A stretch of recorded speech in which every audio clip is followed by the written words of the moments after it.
Wow. Okay, bear with me. I'm trying to stop it. Okay. Denise, have you seen my childhood? No, I haven't seen your childhood. I guess I can see a little bit of it through your soul. And I think most of us have tragic and beautiful childhoods because they made us who we are. And whether they were positive or negative, you grow up because of or in spite of your childhood. And when you have special needs kiddos, their childhoods look very different. Oftentimes they're isolated, which leads to parents feeling isolated because we experience things that other parents don't experience. So the childhood of our kiddos looks so different, and they think differently, and they say the most beautiful, amazing things, or they feel things, and they may not communicate the way normal kids communicate. Whatever that is. Exactly. But it doesn't make it any less. It doesn't make it them any less smart. It just makes them individuals. And so let's celebrate that individual childhood, because no two are going to look alike unless we leave a lot of our childhood out when we're talking to each other. But let's give children a childhood while they're young enough to enjoy and experience a childhood, because boy, is it fleeting.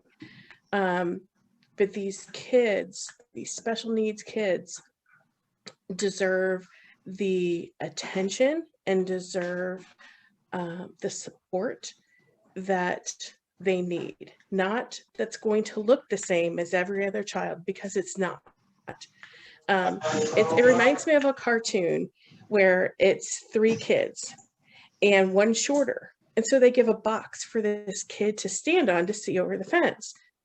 Well, is that equal? No, because then everybody would have a box. But is it what that kid needed? Absolutely. So how does that look different? So a kid may have outbursts. Well, that need looks different than a child who needs a wheelchair.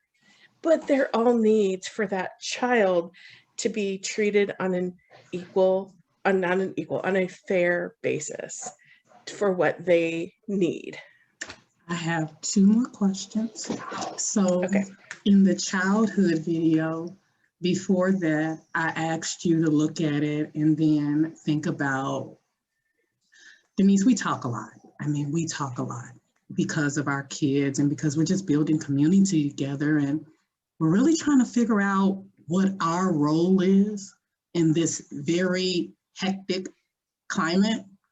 I don't know if you recognize, but you are a blonde-haired white woman, and I'm a short, coiled-haired Black woman, and we like each other.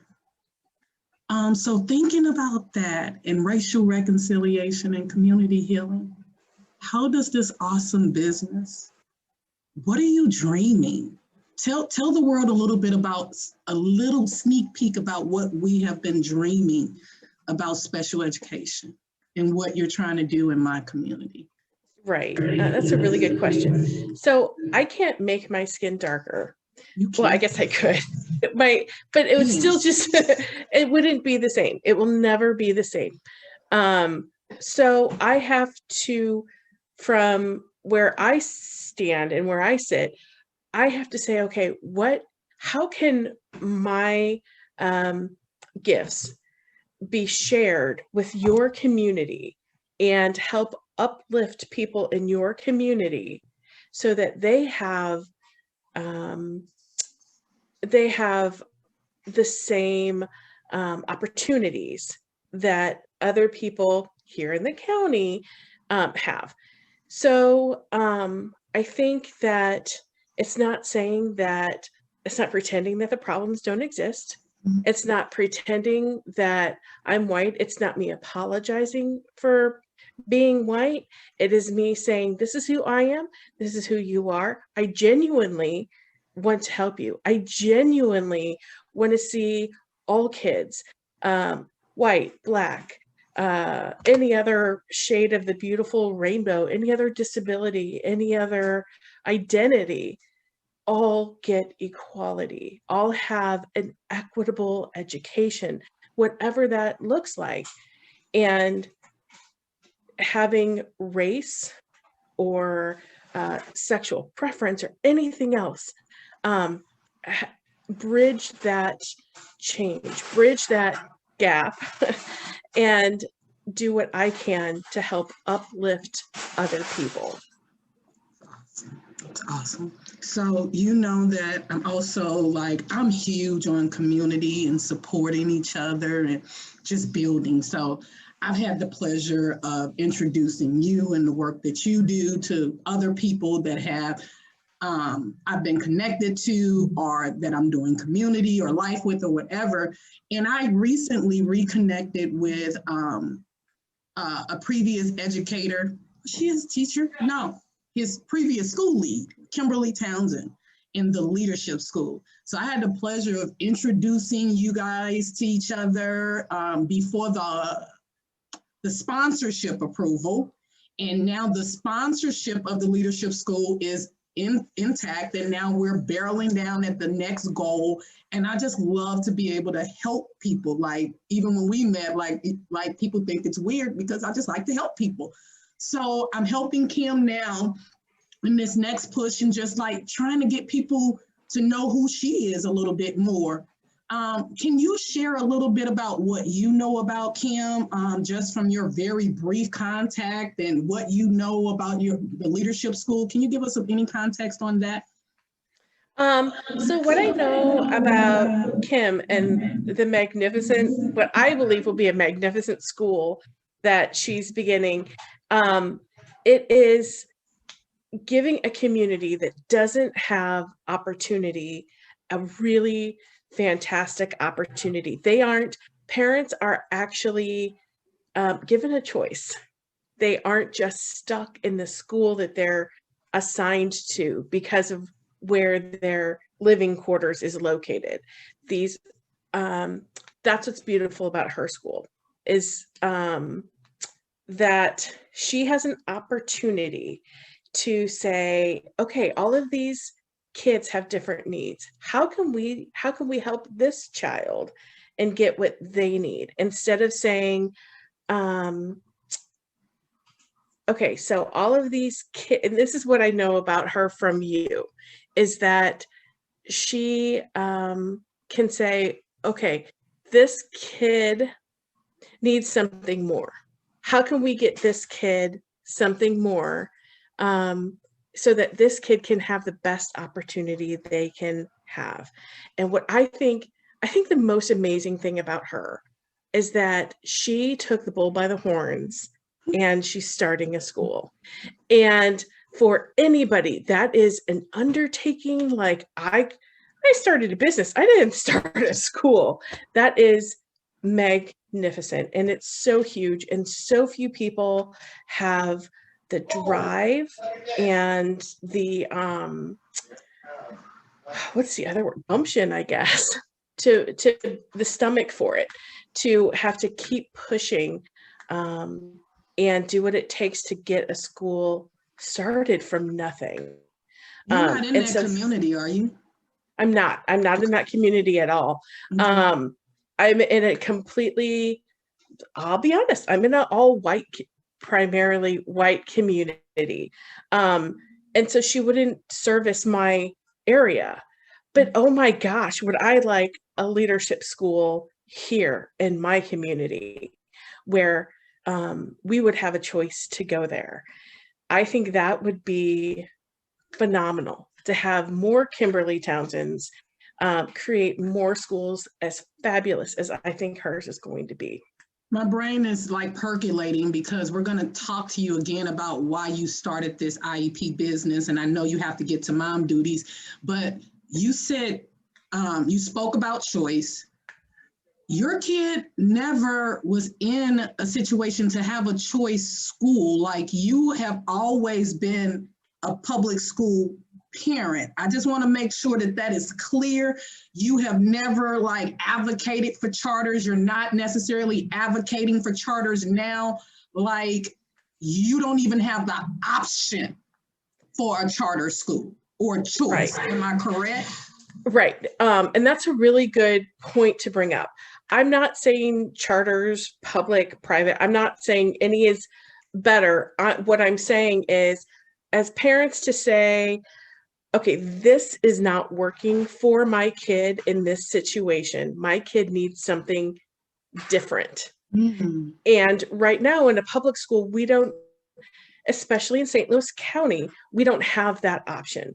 They don't think a lot outside of the box sometimes, because of the situations we have out here about how can we help this student better. And even if we're not talking about a special needs kinds of a situation, a charter school has that ability to, by just existing, to offer something different than a public school. Now, with our public school, because of the situation with my son, we've had horrible experiences, absolutely crying your eyes out every single night, horrible experiences where we have been pushed to a private institution and then fight to get back to public, only to get pushed to a different school. And it has been really difficult. And I think a lot, what would have happened if we had another choice? And and I wish I could Are you just on a Zoom meeting, so you're not recording? We're recording, sweetie. I wish I had another choice where I could take his talents and talents like building things like this. This is a military armored car Wow. that he just came up with out of his imagination. That's engineering. So can we talk about it a little bit? So here's a 27 millimeter cannon, and then here is a Vickers machine gun. That is awesome. And I know there's programs out there. I would love to work with Kimberly some more and how you can take a kid that has an interest like that and spread it out to, that's a whole lot of using different skills just in that little example. And knowing, because we're so connected and in sync, and I know it's time for his time, let's close out with one final question. Like, you are an entrepreneur that initially had no thoughts to create this business, but you, and if I'm wrong, you correct me, you were pushed into this position. You were forced to have to create a business to advocate for your child because of the system, the brokenness of the system. So as a person in St. Louis County that will never be able to go to the leadership school, but as an entrepreneur that does IEP work and looking at a school that's about to open in a community, what recommendations and advice would you give to the leadership school regarding our children, the population that nobody will discuss, will advocate for, stand up for? I'm going to go ahead and put it out there because no one is speaking about our children. Close us out with that on Becoming Carmen. I would love to see the leadership school set a special needs department that has the best of the best, that it isn't partnering with places like special school district, a group of special needs aficionados who are able to look at each student and say, what does this student need and what's the best we can give them? And then have the ability to say, oh, this isn't working. Okay, no big deal. Let's try this. Okay, that's not working. Let's consult with somebody else and say, what can we try then? I would love to see the leadership school create a special needs department with extreme flexibility and thinking outside the box that I have seen actually exist at other schools. It does exist, it is out there, and when it works, it is amazing. It needs to be everywhere. And I think Kim has a fabulous opportunity to set that department up, to bring in consultants to say, hey, I have some ideas. Let me tell you the ideas I have. Let me tell you some pitfalls as a parent that I have experienced. Mhm. Or as an IEP consultant, pitfalls I have seen happen at other schools, or things that I've seen work at other schools, so that she gets a really well-rounded, a lot of perspective, what can work, what can't work, but most of all, the flexibility to change whatever's not working into something that works for each kid. Wow. There was so many things in my brain that I wanted to say, but what I'm gonna close out with is just like, there is more to come in the gap. Like, I know what I was gonna say, and I say it all the time. Each one in Becoming Carmen is required to reach one and teach one. We're not asking you for fish because we're gonna keep asking you for fish. We want you to teach us how to fish. The things that, say the name of the business again, Denise, so I don't mess it up. It is IEP Help STL. The things that IEP Help STL is doing, Carmen does not know how to do. Carmen recognizes that her son is an anomaly. But I know how to pull up to Denise Francis and ask her, can you fill this gap? Just like Denise knows how to ask Carmen in Becoming Carmen what gaps to fill. 24/1 community. Partnership opportunities with the Leadership School is here. Let's shift the paradigm in the community for the kids and for our futures. And we look forward to working with you. Did you hear me say we? Because Denise Francis is doing big things, and she's getting ready to push into our community in a real tangible way and help us close educational gaps in the IEP world. Thank you for coming on the show, Denise, and we will have you back very soon. Thanks, Carmen.